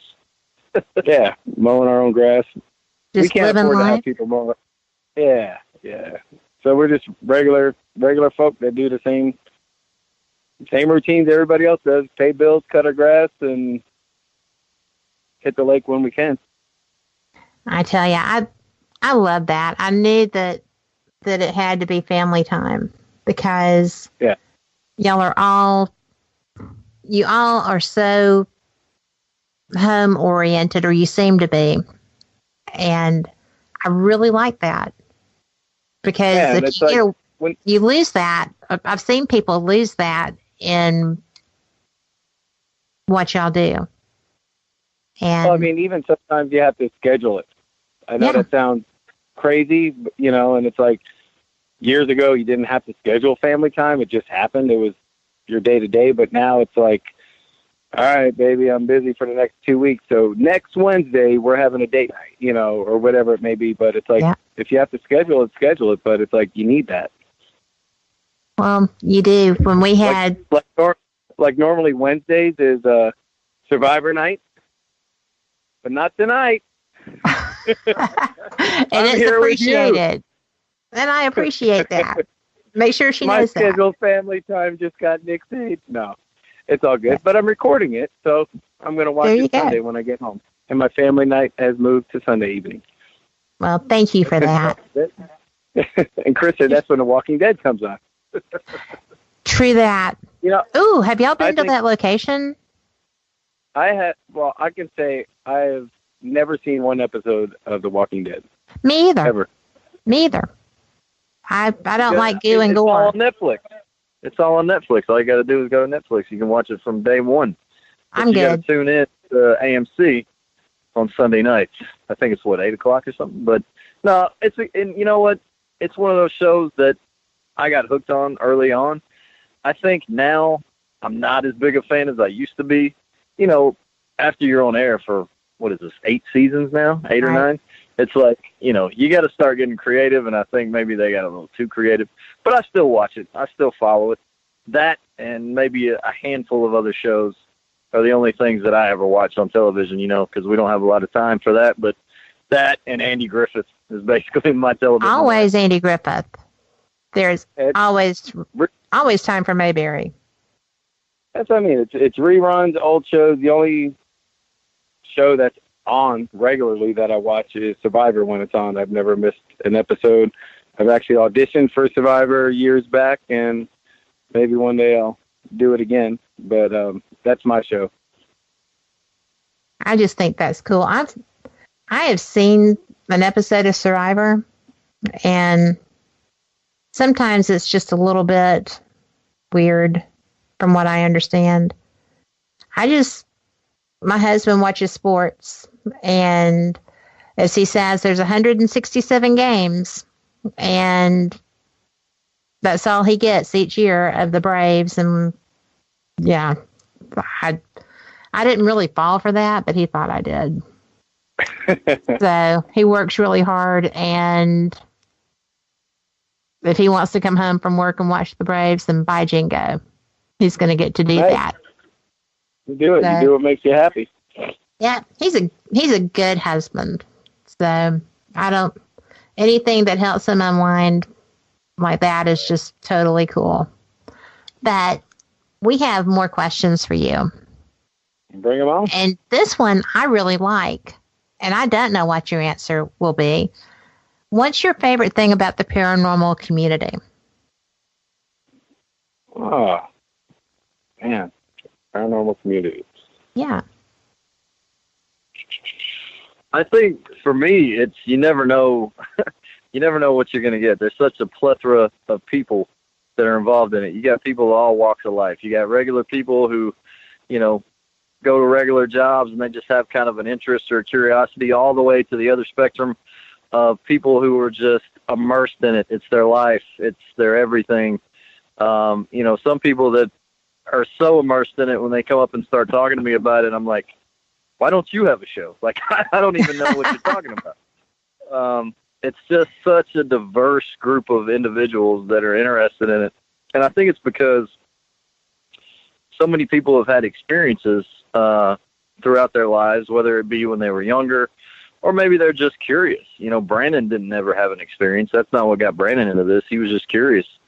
But it's just the diversity, I think, and just it's a huge thing now. I mean, it used to be just, you know, Jason and Grant and Zach and Nick and Aaron, and now it's like this huge thing that so many people are a part of and are so passionate about, and just listening to the different people from different walks of life and the diversity and just being able to meet, you know, all these different types of people. I mean, that's a joy really for us. I mean, some people you kind of got to chuckle at. True. You know, some people are really into it, and then some people just are like, "Hey, man, love your show.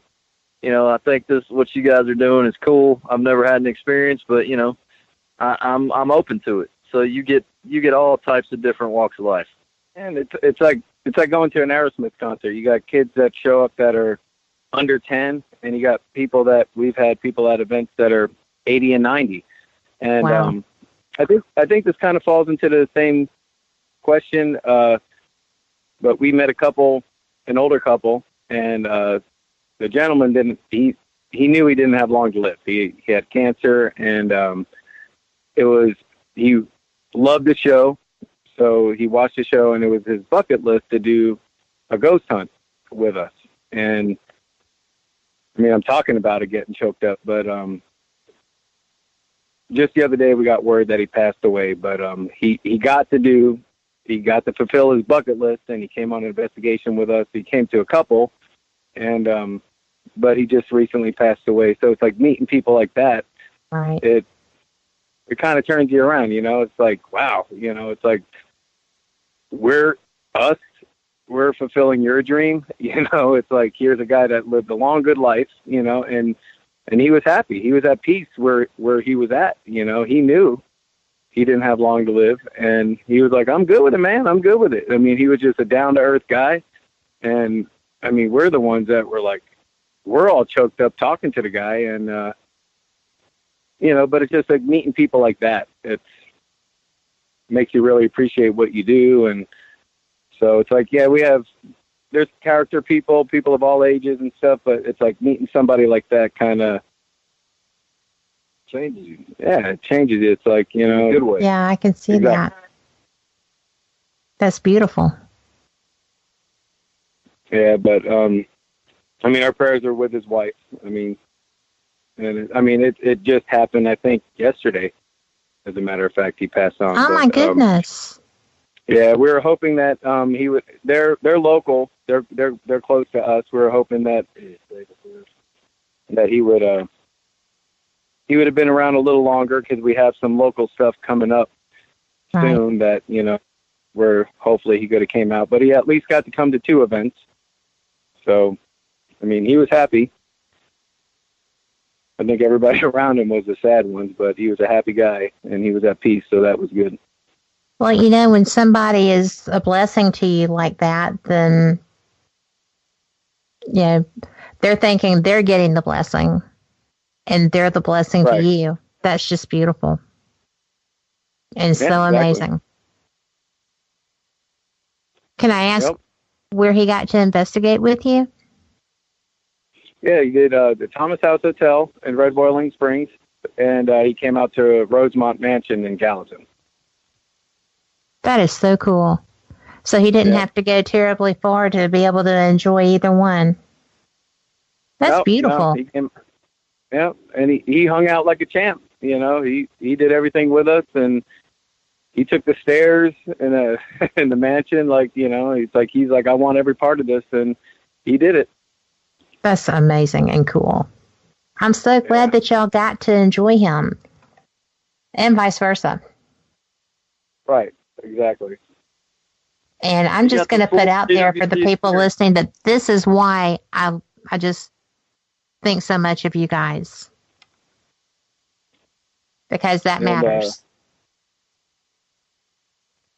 I don't know if John's listening. We met John over Christmas.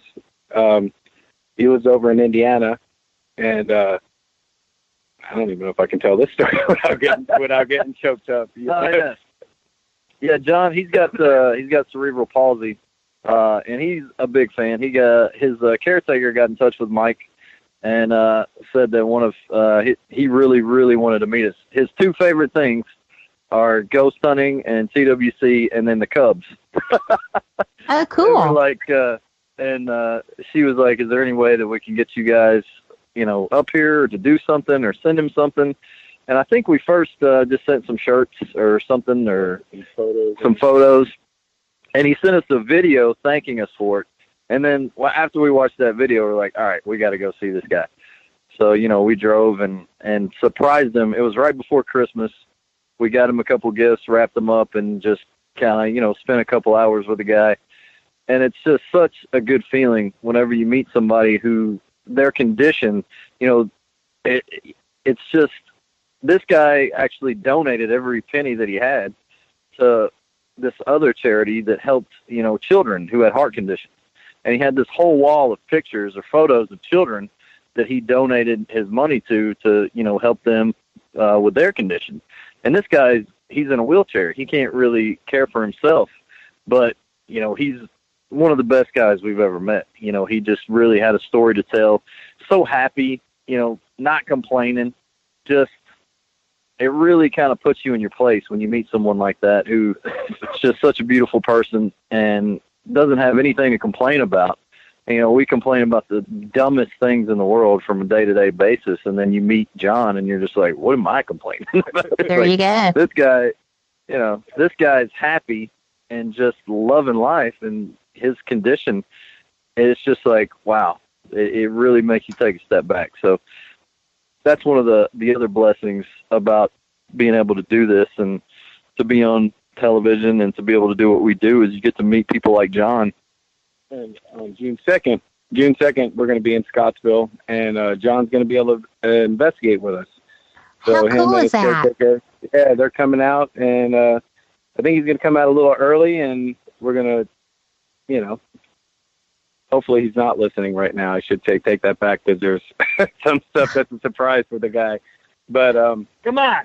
But if he is, I guess it's the surprise out of the bag. But yeah, I mean, that meeting him was a highlight for all of us.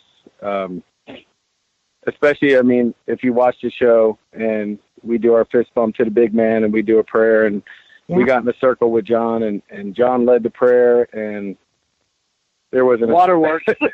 There was no doubt. I in that house, man. I mean, the guy he's a beautiful spirit, and I mean, we are all blessed to meet the guy, and I mean, we can't wait for June 2nd, to investigate with him. And hopefully you can come out, anybody else listening, come out and you can meet him too, and this guy will turn your life around. Well, yeah, so maybe that answers your question. I think that pretty much covers yeah. everything, because we could go on and on about the fans. Yeah. And people know that. Like I said, I watch, I see people interact with y'all, and I pay attention. It's just amazing. And, unfortunately, I'm going to be on the other side of the country on June 2nd. And it's not unfortunately, I'm very excited to be going there, but I hate that I am missing an event with y'all because I enjoy them so much. Well, all you got to do is cancel it. Huh?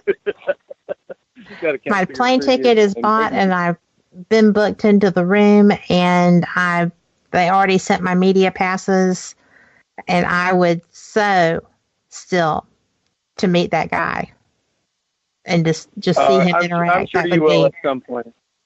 I think we can talk him into coming to another event. Well, I'm counting on it.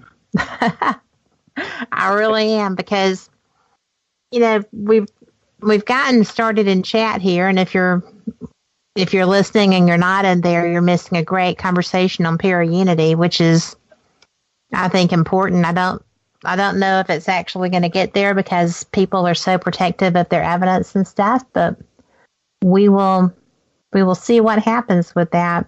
I hope so, because there's no reason that everybody can't be enjoying those feelings with each other. And if you're always competing, then you're not really caring. And I think the caring is what matters. So, and y'all do that really well. Yeah, I mean, exactly. It's not competing. I mean, we're not football teams here trying to win, because at the end, nobody's going to win anyway, because, there's nobody knows the answer. That's right. And it depends on your faith.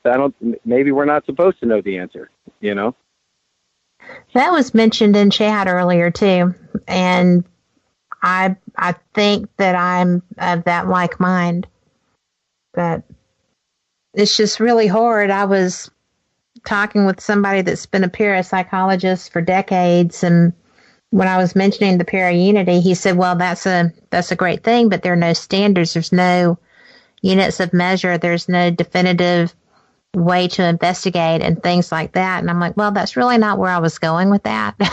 I was going to the attitudes, but because he is on the science side, it was an interesting conversation. But I think that it's turning that way. We just did a little contest for people to submit paranormal evidence, and we didn't get very many, but the winner is going to be starting his show here on the network. Just toot sweet. He's amazing, and it's going to be great. So that was one of the prizes, was a year's show here on Let's Talk Radio.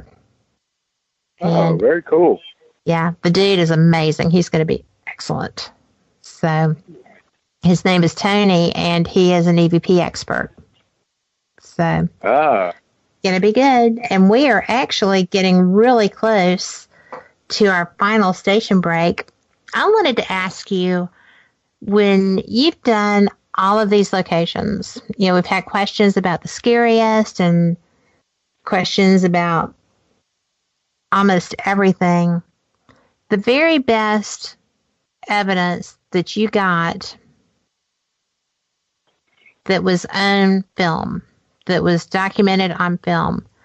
What was that to you? That was actually, I know the surface of it was Brandon catching it on accident, right? Where was that at? You're talking about St. Vincent's? But did you say that something that wasn't on film? Can you? That wasn't. That was the actual documented best evidence that you pulled out of all of that. For me, it was at St. Vincent's Mental Home, like Mike was saying. That was Ghost Asylum Season 1. That was in Oklahoma. And Brandon was kind of haphazardly walking through the hospital as he does. Brandon kind of, he doesn't, and I think he fakes the ghosts out. He doesn't really pay attention to what he's filming. He just kind of, walks around with a camera in his hand. And I think they're not expecting him. And he surprises them because we caught this great apparition. It was a full-bodied apparition, but you could almost see through it. And Doogie calls it Aquaman because it almost looks like he's water. And what happens is Brandon stops for a second, and his camera's facing the hallway, but he's not looking at the hallway. And what you see is the shape of a man. He walks through the wall, stops, looks at Brandon. You can see the head turn. And then continues walking through another wall, and it looks like he's dragging somebody behind it. And it was creepy as heck. Oh, my gosh.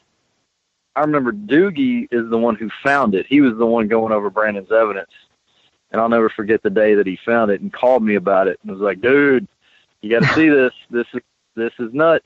And he was trying to videotape it on his phone and send it to me. I had to come over there and look at it for myself because the phone video didn't do it justice. But I think we still have that somewhere, so we can actually make that available if anybody's curious to see it, because I think somewhere there's a YouTube video of it, and it's just phenomenal. I mean, to me, that's the best visual evidence we've ever caught. Too cool. And you know what? We are up against our final station break, so we'll be back. It's going to be about 2 minutes, and we will see you on the other side. Y'all enjoy these messages.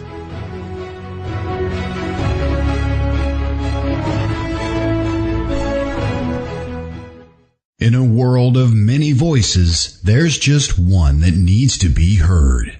Yours. Join the conversation at letstalkradio.net.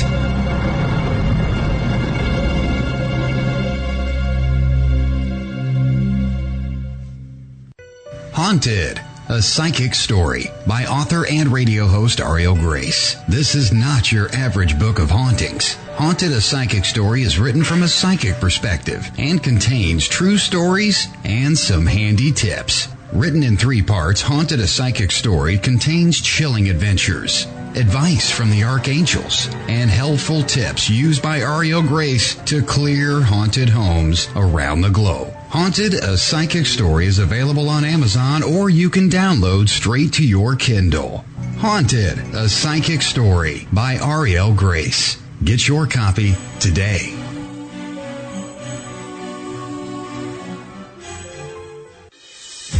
Since 1948, Fate magazine has delivered a one-of-a-kind reading experience, covering everything from psychics, UFOs, paranormal investigations, and more. To subscribe, visit fatemag.com or call 828-702-3032. That's 828-702-3032. Subscribe and find your true reports of the strange and unknown at fatemag.com. While the other stations are run from high-rises in the city, we're programmed from a little bungalow on Windtree Drive. LetsTalkRadio.net.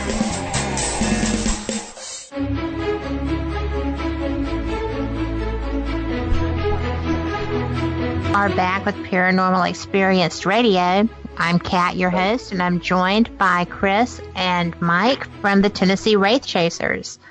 And we are... and I'm glad to have y'all. Thank you for being here. I've had so much fun with you. And the reactions to that last experience with the evidence got people's attention. They are just so interested in that. And I've got to tell you, the creep factor on that is intense. I am looking forward to you finding that and sharing that. Because we'll have to dig it up and we'll post it on our page or something like that for everybody to check it out. It's there somewhere for sure. Yeah. Well, thank you for doing that. When you do, is it okay if I share it on the radio page? Absolutely. For the listeners to see? As we're talking, Chris is looking for it right now. So hopefully if he can find it, then maybe by the end of the show we'll have it up on our page. That would be cool. And scare the heck out of it. It would scare the heck out of me. Me too. Just to be shocked by it. I think the shock factor is what would get it. And I just think that's pretty interesting. But I did not expect that answer when I asked that question. That's intense. But, well, I know a lot about your events coming up because I try to go to them, but you want to share some of them so people know where to come and investigate with you?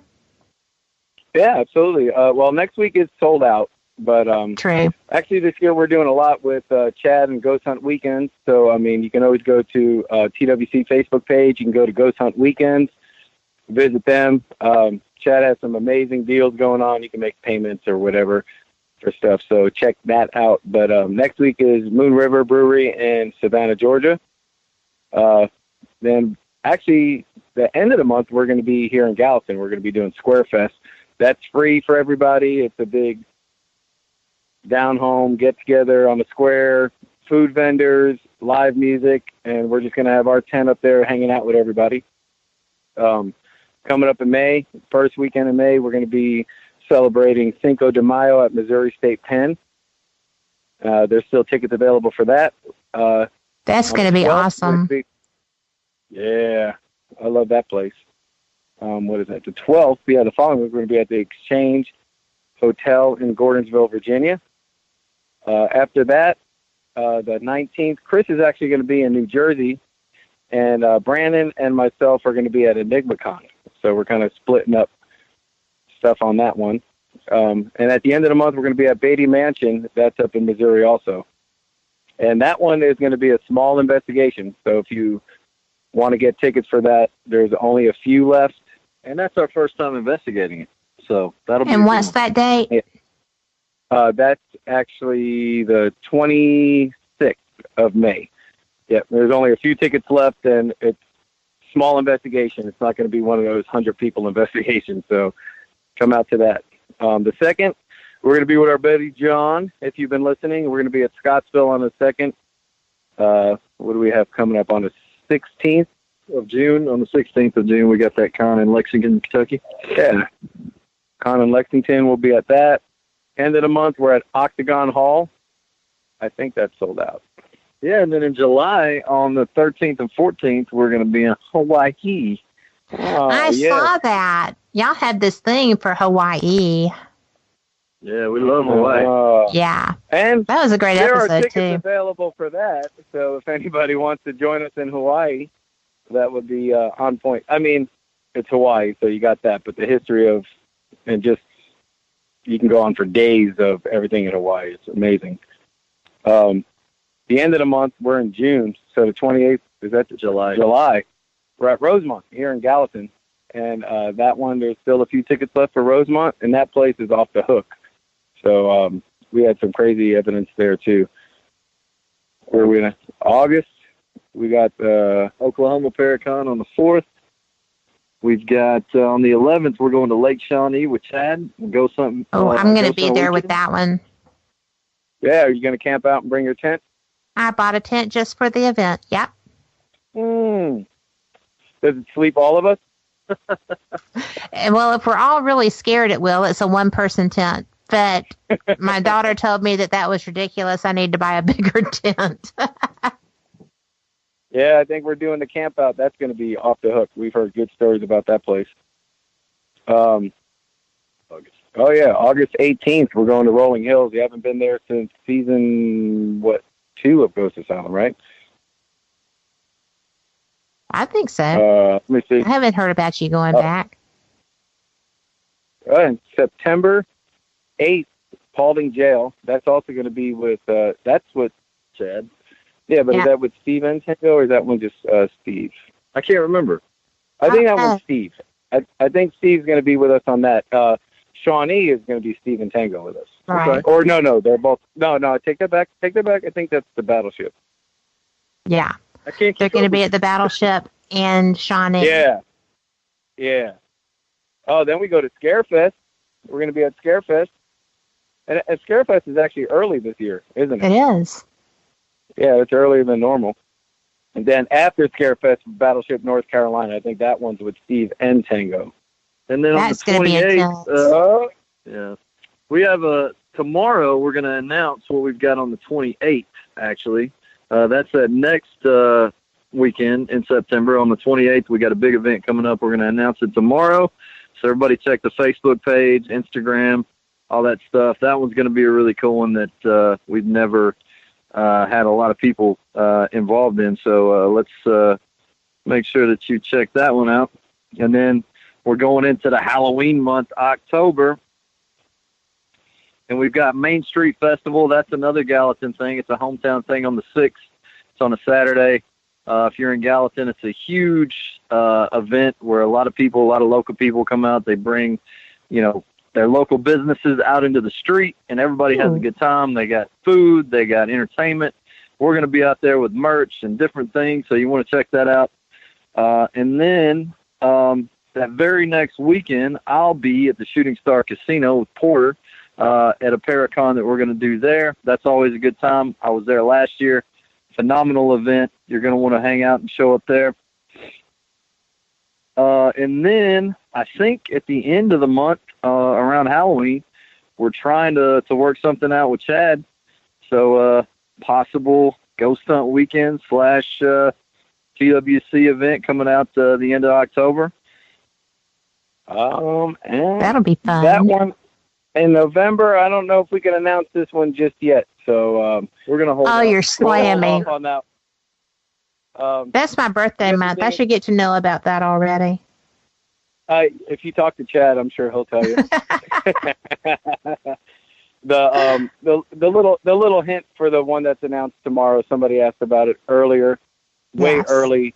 I think like 10 minutes after we started tonight. So there'll be your hint, but it's going to be an amazing event.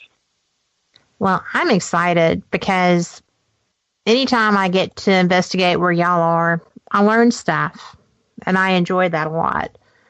And this year we're doing. Excited because there's a lot of places we've never been to. The one that's announced tomorrow, some of us I think have been, some of us have not. Octagon Hall. One that's also coming up in October is Bobby Mackey's. We've never investigated that. That's right. I forgot about that. Yeah, Bobby Mackey's. Yeah. That's sold out, but that's been on our bucket list. We haven't been there. So it's like this year, the Battleship North Carolina, we've never been there. I've never been to Moon River. So there's a lot of new places for ourselves. So it's not like old hat for us and new stuff for fans coming out, A lot of these places we're going to be investigating for the first time together. So that's really cool. Isn't that neat? Yeah, we love doing that because it's like, what should we expect tonight? And we're like, we don't know. We're going in this fresh together. Your guess is as good as ours.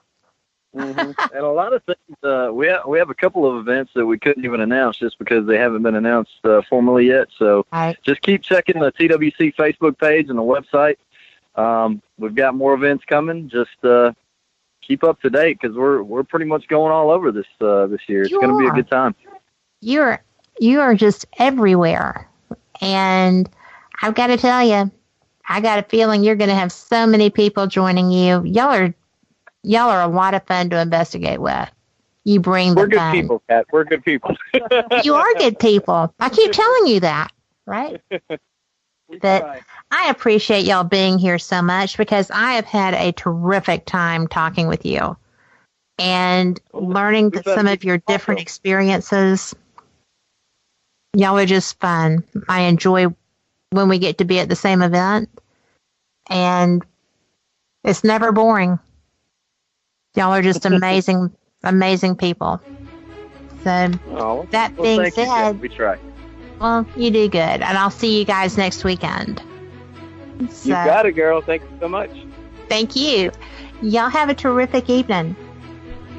Oh, you as well, and everybody listening. You guys have a good night, too. Thank you so much for listening. We'll catch you in 2018, everybody. Absolutely, all over the place.